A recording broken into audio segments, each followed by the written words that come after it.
Hello friends, आप सभी का स्वागत है आपके अपने यूट्यूब चैनल लक्ष्य कंप्लीशन क्लासेज में। आज मैं आप सबके लिए साइंस दैनिक जीवन में विज्ञान एवं लगभग सभी टॉपिक से साइंस के अति महत्वपूर्ण एवं व्यापक प्रश्न लेकर आई हूं, जो कि आपके अपकमिंग एग्जाम के लिए बहुत ही ज़्यादा महत्वपूर्ण होने वाले हैं। तो चलिए पहला क्वेश्चन देख लेते हैं। टेट्रा इथाइल लेड पेट्रोल में क्यों मिलाया जाता है? पहला क्वेश्चन है, टेट्राइथाइल लेड TeL पेट्रोल में क्यों मिलाया जाता है? इसका राइट आंसर होगा एंटी नॉकिंग रेटिंग अपस्फोटन की दर को बढ़ाने के लिए। इस वीडियो में 100 क्वेश्चन दिए हुए हैं, जो कि आपके सभी एग्जाम के लिए बहुत ही ज़्यादा महत्वपूर्ण होने वाले हैं। जितने भी क्वेश्चन सभी वन लाइनर क्वेश्चन हैं। क्वेश्चन नंबर नेक्स्ट लेते हैं। क्वेश्चन नंबर 2, हीरे की चमक होती है। ये प्रकाश के सिद्धांत से क्वेश्चन है।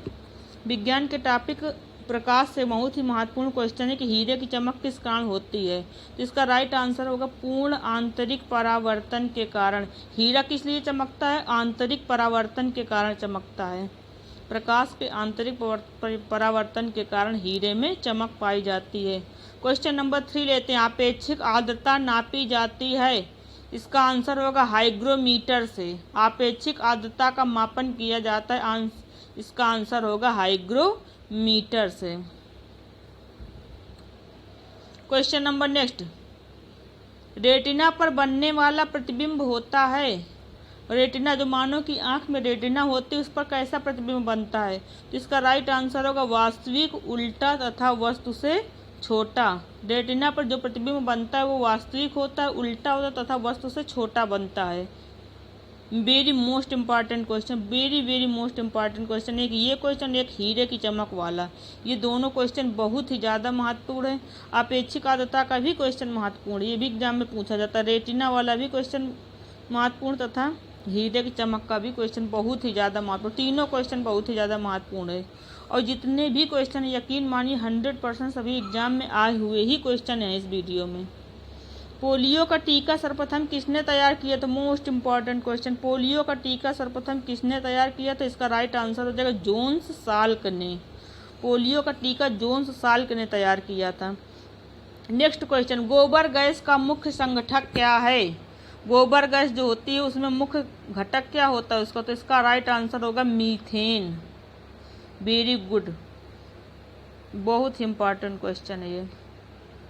नेक्स्ट क्वेश्चन लेते हैं। हरे पौधे में प्रकाश संश्लेषण की इकाई क्या कहलाती है? हरे पौधों में प्रकाश संश्लेषण की इकाई क्या कहलाती है? तो इसका राइट आंसर हो जाएगा quantosome. Most important question, most important. Next question, ये भौतिक विज्ञान से क्वेश्चन है। न्यूटन प्रति किलोग्राम किस भौतिक राशि का मात्रक है? न्यूटन प्रति किलोग्राम किस भौतिक राशि का मात्रक है?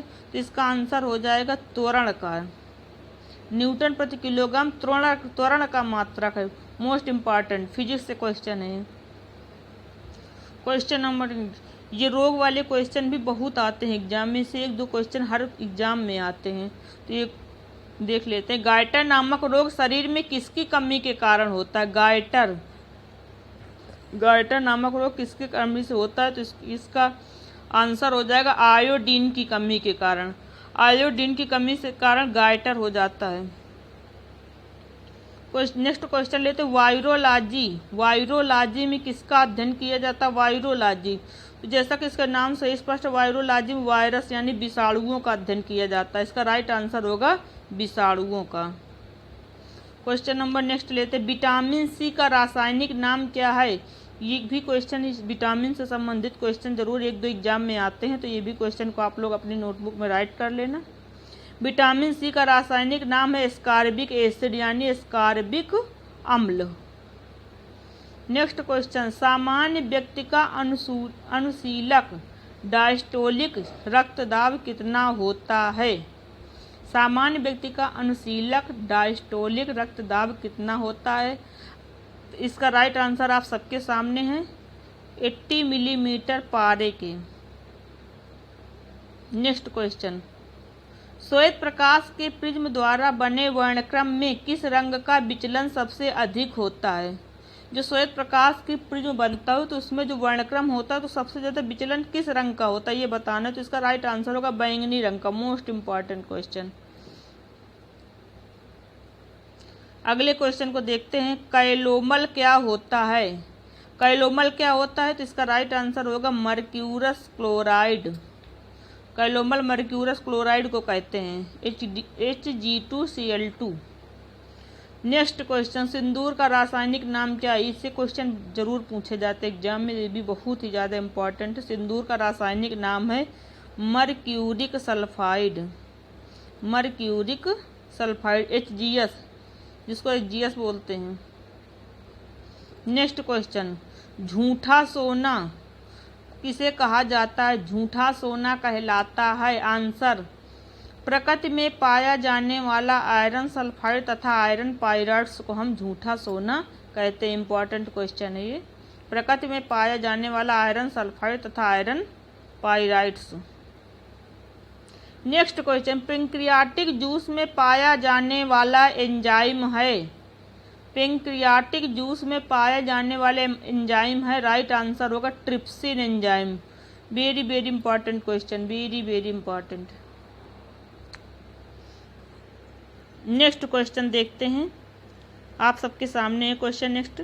आंतों में प्रोटीनों को अमीनो अम्ल में अपघटित करने में उत्प्रेरक होता है।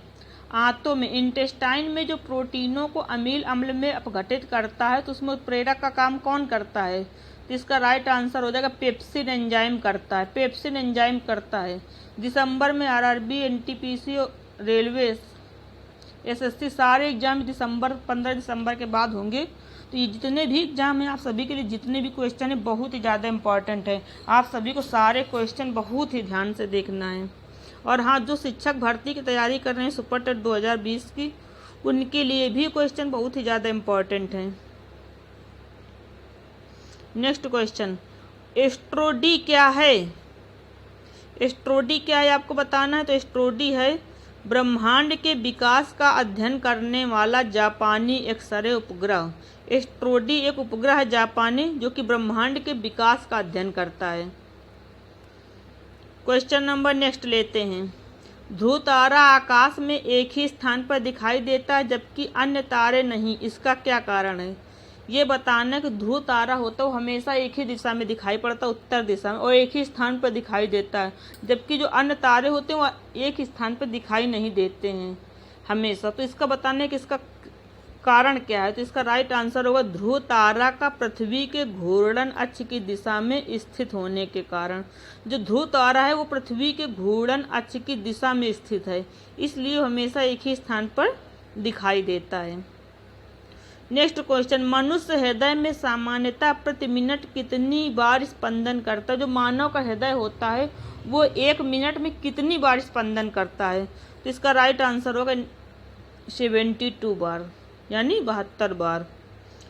Next question most important question है, मोस्ट इम्पॉर्टेंट। इस फिग्नोमैनोमीटर नामक यंत्र से क्या नापते हैं। तो इस फिग्नोमैनोमीटर नामक यंत्र से ब्लड प्रेशर यानी रक्तदाब नापा जाता है। नेक्स्ट क्वेश्चन, सन 1902 में कार्ल लैंडस्टीनर ने किसकी खोज की थी। सन 1902 में कार्ल लैंडस्टीनर ने किसकी खोज की थी। तो कार्ल लैंडस्टीनर जानक वैज्ञानिक ब्लड ग्रुप की खोज के लिए जाने जाते हैं।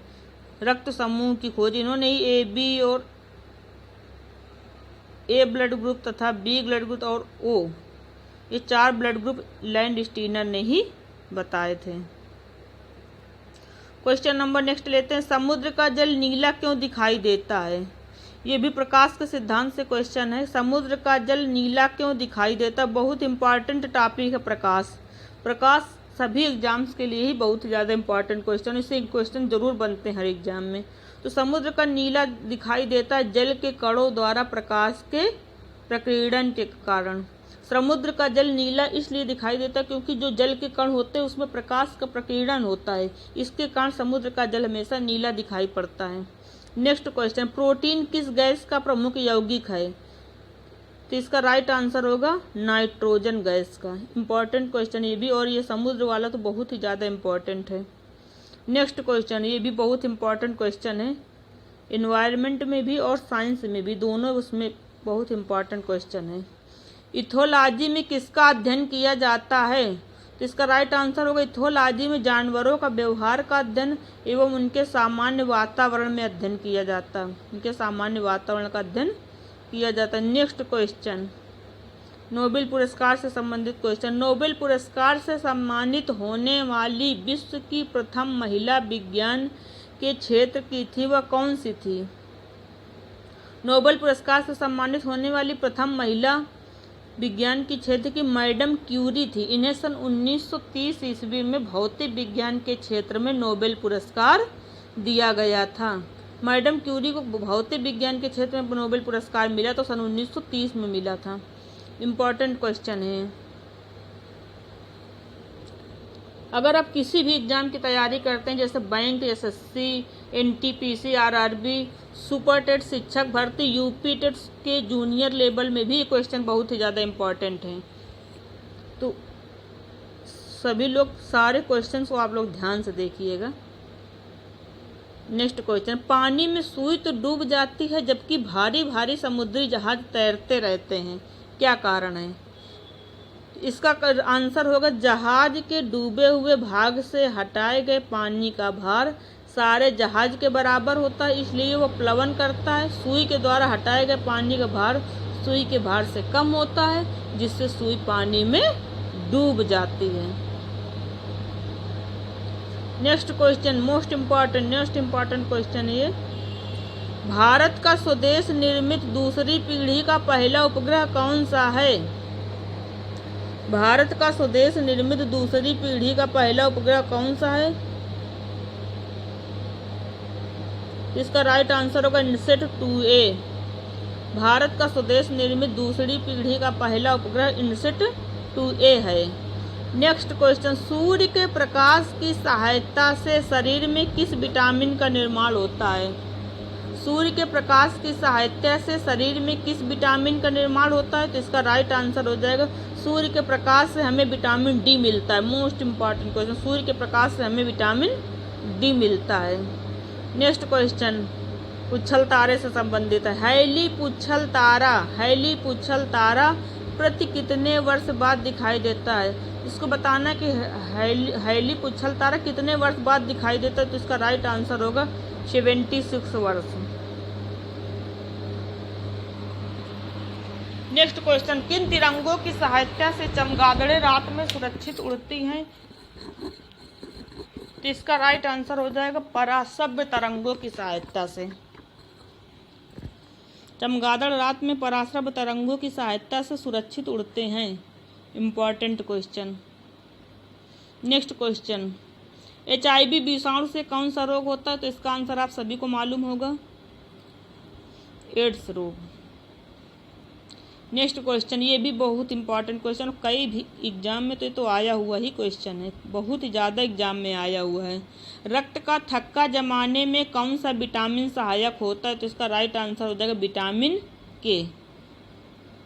नेक्स्ट क्वेश्चन, ये भी फिजिक्स से क्वेश्चन है, फिजिक्स का क्वेश्चन है ये। एम्पियर सेकंड किसका मात्रक है? एम्पियर सेकंड किसका मात्रक है? तो ये इसका राइट आंसर हो जाएगा आवेश की मात्रा का। एम्पियर सेकंड आवेश की मात्रा का मात्रक है। नेक्स्ट क्वेश्चन, लाफिंग गैस है, लाफिंग गैस कौन सी है बताना है, तो इसका राइट आंसर होगा nitrous oxide. Laughing gas nitrous oxide को कहते हैं।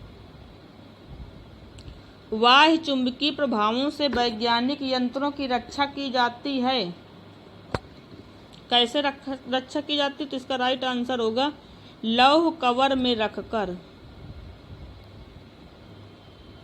नेक्स्ट क्वेश्चन, परमाणु बिजली घरों में किस प्रकार की न्यूक्लियर अभिक्रिया होती है? परमाणु बिजली घरों में किस प्रकार की न्यूक्लियर अभिक्रिया होती है? तो इसका राइट आंसर होगा न्यूक्लियर संलयन। बहुत ही मोस्ट इम्पॉर्टेंट क्वेश्चन, और किसी भी वीडियो में आपको इस तरीके का क्वेश्चन नहीं, कोई भी आपको इस तरीके का क्वेश्चन नहीं देगा, सिर्फ एक ही वीडियो में सारे इम्पॉर्टेंट क्वेश्चन हमने कवर किए हुए हैं। जी किरणों पर किस प्रकार का आवेश होता है? नेक्स्ट क्वेश्चन है, जी किरणों पर किस प्रकार का आवेश होता है? तो इसका आंसर हो जाएगा किसी प्रकार का नहीं। जी किरणों में किस प्रकार का आवेश होता है? तो इसका आंसर हो जाएगा किसी प्रकार का नहीं। जी किरणों पर कोई भी आवेश नहीं पाया जाता है। नेक्स्ट क्वेश्चन, ये भी इम्पोर्टेंट क्वेश्चन है, ये भी इम्पोर्टेंट क्वेश्चन है। रेडियो कार्बन तिथि निर्धारण विधि का उपयोग होता है। आपको बताना कि रेडियो कार्बन तिथि निर्धारण विधि का उपयोग किसकी आयु का पता लगाने में होता है, किस लिए उपयोग होता है। तो इसका राइट आंसर होगा जीवाश्मों की आयु का पता लगाने में रेडियो कार्बन विधि का प्रयोग करते हैं। नेक्स्ट क्वेश्चन, इम्पॉर्टेंट क्वेश्चन था ये रेडियो कार्बन वाला, और ये भी क्वेश्चन बहुत इम्पॉर्टेंट है, बहुत ही ज़्यादा इम्पॉर्टेंट। शरीर का सारा रक्त किसके माध्यम से शुद्ध होता है। तो इसका राइट आंसर होगा वृक्क यानी किडनी, जिसे हम गुर्दा भी कहते हैं। वृक्क, किडनी या गुर्दे के माध्यम से शरीर का सारा रक्त शुद्ध होता है। नेक्स्ट क्वेश्चन, हाइड्रोफाइट किन्हें कहते हैं। हाइड्रोफाइट, तो हाइड्रोफाइट कहते हैं हम जलीय पौधों को। जलीय पौधों को हाइड्रोफाइट के नाम से जाना जाता है। तो ये भी इम्पॉर्टेंट है, एग्जाम की दृष्टि से सारे क्वेश्चन इम्पॉर्टेंट हैं, सारे ही क्वेश्चन इम्पॉर्टेंट, बहुत ज़्यादा। तो कोई भी क्वेश्चन को आप लोग इग्नोर न करें, सभी इम्पॉर्टेंट क्वेश्चन हैं। नेक्स्ट क्वेश्चन, दो समांतर दर्पणों के बीच रखी वस्तु के कितने प्रतिबिंब बनते हैं।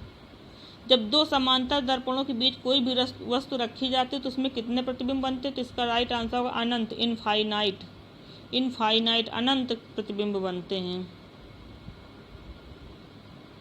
नेक्स्ट क्वेश्चन, ये भी फिजिक्स का क्वेश्चन है, ये दोनों क्वेश्चन फिजिक्स के हैं, ये भी फिजिक्स का क्वेश्चन है। दो समांतर दर्पणों के बीच रखी वस्तु का सबसे अधिक चमकीला प्रतिबिंब कौन सा होता है। तो इसका राइट आंसर है दूसरा प्रतिबिंब, सबसे चमकीला प्रतिबिंब होता है दूसरा प्रतिबिंब। इम्पॉर्टेंट क्वेश्चन है। नेक्स्ट क्वेश्चन बहुत ही ज़्यादा इम्पॉर्टेंट, बहुत ही ज़्यादा इम्पॉर्टेंट क्वेश्चन है। एसएससी, बैंक, रेलवे, शिक्षक भर्ती सभी के लिए बहुत ज़्यादा इम्पॉर्टेंट क्वेश्चन है। तेल का जल के तल पर फैल जाने का क्या कारण है। तो इसका राइट आंसर होगा तेल का पृष्ठ तनाव जल की अपेक्षा कम होता है। तेल जब जल के तल में डाला जाता है तो क्या होता है, फैल जाता है। तो इसका कारण क्या है। तो इसका कारण ये है कि तेल का जो पृष्ठ तनाव होता है वो जल की अपेक्षा बहुत कम होता है, इसलिए क्या होता है कि वो तेल जल के तल पर फैल जाता है। नेक्स्ट क्वेश्चन, पेंसिल का लेड होता है, पेंसिल का लेड किससे बना होता है। तो इसका राइट आंसर हो जाएगा ग्रेफाइट का। पेंसिल का लेड ग्रेफाइट का बना होता है। नेक्स्ट क्वेश्चन, सड़क पर चलने की अपेक्षा बर्फ पर चलना कठिन क्यों होता है। ये बताना है। जब सड़क पर हम चलते हैं तो उसमें हम आसानी लगती है, जब बर्फ पर चलते हैं तो कठिन लगता है। तो इसका आंसर होगा क्योंकि बर्फ में सड़क की अपेक्षा घर्षण कम होता है। बर्फ में घर्षण बल कम पाया जाता है, इसलिए उसमें चलने में हमें कठिनाई महसूस होती है। नेक्स्ट क्वेश्चन, लोलक घड़ियां गर्मियों में सुस्त क्यों हो जाती हैं। लोलक घड़ियां गर्मियों में सुस्त क्यों हो जाती हैं। तो इसका आंसर होगा लोलक की लंबाई बढ़ने से उसका आवर्तकाल बढ़ जाता है, जिससे घड़ी सुस्त हो जाती है। तो लोलक की लंबाई बढ़ती है तो उसका आवर्तकाल क्या हो जाता है, बढ़ जाता है, जिससे घड़ी हो सुस्त हो जाती है। नेक्स्ट क्वेश्चन, ऊंचे स्थानों पर पानी 100 डिग्री से कम ताप पर क्यों उबलता है। जो ऊंचे स्थान होते हैं वहाँ पर पानी 100 डिग्री सेंटीग्रेड ताप से भी कम पर उबलने लगता है। तो इसका आंसर है क्योंकि वहाँ पर वायुमंडलीय दाब कम होता है और पृथ्वी पर वायुमंडलीय दाब नीचे स्थानों पर ज़्यादा होता है। पीतल मिश्र धातु है, तो पीतल किससे मिलकर बनता है। पीतल जस्ता और तांबा का मिश्रण है। राइट आंसर जस्ता और तांबा का। इम्पॉर्टेंट है क्वेश्चन, ये भी इम्पॉर्टेंट है। गैसों के दाब ज्ञात करने वाला यंत्र कहलाता है। गैसों का दाब ज्ञात करने के लिए कौन से यंत्र का उपयोग किया जाता है। तो इसका आंसर हो जाएगा मैनोमीटर का। गैसों के दाब ज्ञात करने में मैनोमीटर का प्रयोग होता है। Next question, Bhabha atomic research centre Trombay में स्थित 5वें न्यूक्लियर रिएक्टर का क्या नाम है। तो इसका राइट आंसर हो जाएगा ध्रुव। ध्रुव नाम है इसका। तो चलिए 100 क्वेश्चन समाप्त होते हैं। अगर वीडियो पसंद आए तो इसे लाइक कर देना और सब्सक्राइब कर लेना तथा बेल आइकन को ज़रूर प्रेस कर देना।